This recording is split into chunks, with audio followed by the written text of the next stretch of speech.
সূরা আল হাদিদ। রহমান রহিম আল্লাহ তাআলার নামে। আকাশমণ্ডলীয় পৃথিবীতে যা কিছু আছে তার সবকিছুই আল্লাহ তাআলার পবিত্রতা এবং মাহাত্ম্য ঘোষণা করে। তিনি মহাপরাক্রমশালী ও প্রজ্ঞাময়। আসমান সমূহ ও জমিনের সার্বভৌমত্ব তাঁরই জন্য। তিনি জীবন দান করেন, তিনি মৃত্যু ঘটান। তিনি সব কিছুর উপর চূড়ান্ত ক্ষমতাবান। তিনি আদি, তিনি অন্ত, তিনি প্রকাশ্য, তিনি অপ্রকাশ্য এবং তিনি সর্ববিষয়ে সম্মুখ অবহিত। তিনি হচ্ছেন সেই মহান সত্তা যিনি 6 দিনে আসমান সমূহ ও জমিন সৃষ্টি করেছেন। অতঃপর তিনি তার আরশে সমাসীন হন। তিনি জানেন যা কিছু এ ভূমির ভেতরে প্রবেশ করে, আবার যা কিছু ভূমি থেকে বেরিয়ে আসে। আসমান থেকে যা বর্ষিত হয় তা যেমন তিনি জানেন, আবার আসমানের দিকে যা কিছু ওঠে তাও তিনি অবগত আছেন। তোমরা যেখানেই থাকো না কেন তিনি তোমাদের সাথেই আছেন।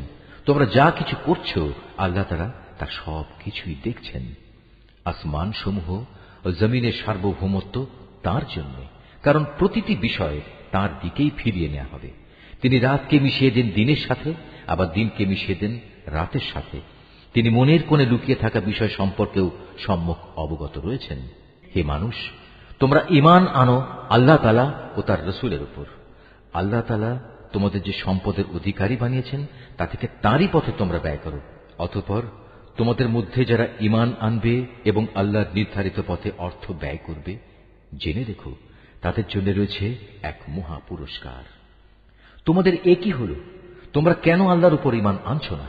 বিশেষ করে যখন স্বয়ং আল্লাহর রাসূল তোমাদের ডাক দিয়ে বলছেন তোমরা তোমাদের মালিকের উপর ঈমান আনো, এবং তিনি তো এ মর্মে তোমাদের কাছ থেকে প্রতিশ্রুতিও আদায় করে নিয়েছিলেন।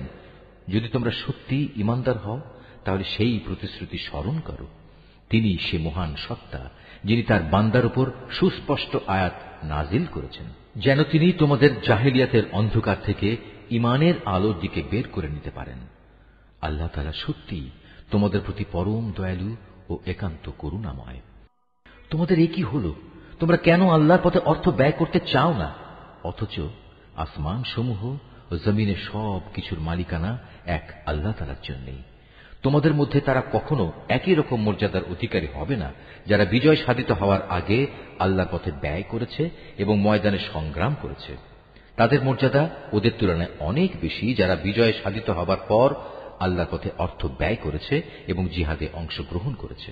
অবশ্য আল্লাহ তাআলা এদের সবাইকেই উত্তম পুরস্কার প্রদানের ওয়াদা দিয়েছেন। মূলত তোমরা যা কিছুই করো আল্লাহ তাআলা সে সম্পর্কে পূর্ণাঙ্গভাবে জ্ঞাত রয়েছেন। কি আছে যে ব্যক্তি আল্লাহকে ঋণ দেবে, এমন উত্তম ঋণ যার বিনিময়ে আল্লাহ তাআলা পরকালে তাকে কয়েক গুণ বাড়িয়ে দেবেন এবং তার জন্য থাকবে আরো বড় ধরনের পুরস্কার। যেদিন তুমি ঈমানদার পুরুষ ও ঈমানদার মহিলাদের এগিয়ে যেতে দেখতে পাবে, দেখবে তাদের সামনে দিয়ে এবং তাদের ডান পাশ দিয়ে নূরের এক জ্যোতিও এগিয়ে চলছে। এ সময় তাদের উদ্দেশ্যে বলা হবে, আজ সুসংবাদ তোমাদের জন্য। আর সে সুসংবাদ হচ্ছে জান্নাতের, যার পাদদেশ দিয়ে সুপেয় ঝর্ণাধারা বইতে থাকবে। সেখানে তোমরা অবস্থান করবে অনন্তকাল ধরে। আর এটা হচ্ছে চরম সাফল্য।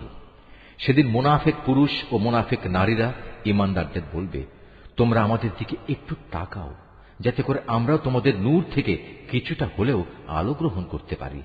তাদের বলা হবে, তোমরা আজ পেছনে ফিরে যাও এবং পারলে সেখানে গিয়ে আলোর সন্ধান করো। অতঃপর এদের উভয়ের মাঝখানে একটি প্রাচীর দাঁড় করিয়ে দেয়া হবে। এতে একটি দরজাও থাকবে, যার ভেতরের অংশে থাকবে আল্লাহর রহমত, আর তার বাইরের দিকে থাকবে ভয়াবহ আযাব। তখন মুনাফিক দল ঈমানদারদের ডেকে বলবে, আমরা কি দুনিয়ার জীবনে তোমাদের সাথে ছিলাম না? তারা বলবে, হ্যাঁ, অবশ্যই ছিলে। তবে তোমরা নিজেরাই নিজেদের গোমরাহির বিপদে বিপদগ্রস্ত করে দিয়েছিলে। তোমরা সব সময় সুযোগের অপেক্ষায় থাকতে, নানা রকমের সন্দেহ পোষণ করতে। আসলে দুনিয়ার মোহ তোমাদের সব সময়ই প্রতারিত করে আসছিল। আর এভাবে একদিন তোমাদের ব্যাপারে আল্লাহর পক্ষ থেকে মৃত্যুর ফয়সালা এসে হাজির হল এবং প্রতারক শয়তান তোমাদের আল্লাহ তাআলা সম্পর্কেও ধোঁকায় ফেলে রেখেছিল। অতঃপর আজ আযাব থেকে বাঁচানোর জন্য তোমাদের কাছ থেকে কোন রকম মুক্তিপণ গ্রহণ করা হবে না, আর না তাদের কাছ থেকে কোন রকম মুক্তিপণ গ্রহণ করা হবে যারা আল্লাহ তাআলাকে অস্বীকার করেছে। আজ তোমাদের উভয়ের ঠিকানা হবে জাহান্নামের আগুন, আর এই আগুনই হবে এখানে তোমাদের একমাত্র সাথী। কত নিকৃষ্ট তোমাদের এই পরিণাম। ঈমানদারদের জন্য এখনো কি সে ক্ষণটি এসে পৌঁছয়নি যে আল্লাহর আযাবের স্মরণে আল্লাহ তাআলা যা কিছু নাজিল করেছেন তার স্মরণে তাদের অন্তরসমূহ বিগলিত হয়ে যাবে এবং সে কখনোই তাদের মতো হবে না যাদের কাছে এর আগে আল্লাহর কিতাব নাজিল করা হয়েছিল। অতঃপর তাদের উপর এক দীর্ঘকাল অতিবাহিত হয়ে গেল, যার ফলে তাদের মনও কঠিন হয়ে গেল। এদের মধ্যে এক বিরাট অংশই নাফরমান থেকে গেল। তোমরা জেনে রেখো, আল্লাহ তাআলাই এ ভূমিকে তার মৃত্যুর পর পুনরায় জীবন দান করেন। অবশ্যই আমি আমার যাবতীয় নিদর্শন তোমাদের জন্য খুলে খুলে বর্ণনা করেছি, যাতে তোমরা অনুধাবন করতে পারো। যেসব পুরুষ ও নারী অকাতরে আল্লাহর পথে দান করে এবং আল্লাহকে উত্তম ঋণ প্রদান করে, তাদের সে ঋণ আল্লাহ তাআলার পক্ষ থেকে বহু গুণ বাড়িয়ে দেওয়া হবে। উপরন্তু তাদের জন্য থাকবে আরো সম্মানজনক পুরস্কার। আর যারা আল্লাহর উপর ঈমান এনেছে তার রাসূলের উপর, তারাই হচ্ছে যথার্থ সত্যবাদী, যারা তাদের মালিকের সামনে সত্যের পক্ষে সাক্ষ্য দান করবে। তাদের সবার জন্য রয়েছে তাদের মালিকের পক্ষ থেকে পুরস্কার এবং তাদের নিজেদের নূরও, যা তাদের সাফল্যের প্রমাণ বহন করবে।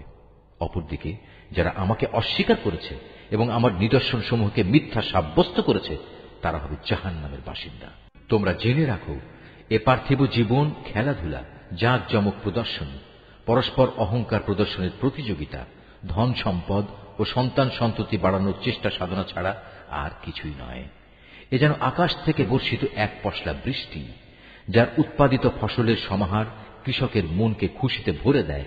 অতঃপর সে ফসল ঘরে তোলার উপযোগী হলে একদিন তা শুকিয়ে যায় এবং আস্তে আস্তে তুমি দেখতে পাও তা হলুদ রং ধারণ করতে শুরু করেছে। তারপর তা অর্থহীন খড়কুটায় পরিণত হয়ে যায়। কাফেরদের জন্য পার্থিব জীবনের চেষ্টা সাধনা এমনই এক অর্থহীন কর্মকাণ্ড ছাড়া আর কিছুই নয়। আর পরকালের জীবনে তাদের জন্য থাকবে কঠোর আযাব এবং ঈমানদারদের জন্য থাকবে আল্লাহর পক্ষ থেকে তার ক্ষমা ও সন্তুষ্টি। সত্যি কথা হচ্ছে, দুনিয়ার এই জীবন কতিপয় ধোঁকা প্রতারণার সামগ্রী বই কিছুই নয়। অতএব এসব অর্থহীন প্রতিযোগিতা বাদ দিয়ে তোমরা তোমাদের মালিকের পক্ষ থেকে সেই প্রতিশ্রুত ক্ষমা ও চিরন্তন জান্নাত পাওয়ার জন্য এগিয়ে যাও। এমন জান্নাত যার আয়তন আসমান জমিনের সমান প্রশস্ত, তা প্রস্তুত করে রাখা হয়েছে সেসব মানুষদের জন্য যারা আল্লাহ তাআলা ও তার পাঠানো রাসূলের উপর ঈমান এনেছে। মূলত এ হচ্ছে আল্লাহ তাআলার এক অনুগ্রহ। যাকে তিনি চান তাকেই তিনি এই অনুগ্রহ প্রদান করেন। আর আল্লাহ তাআলা হচ্ছেন মহা অনুগ্রহশীল।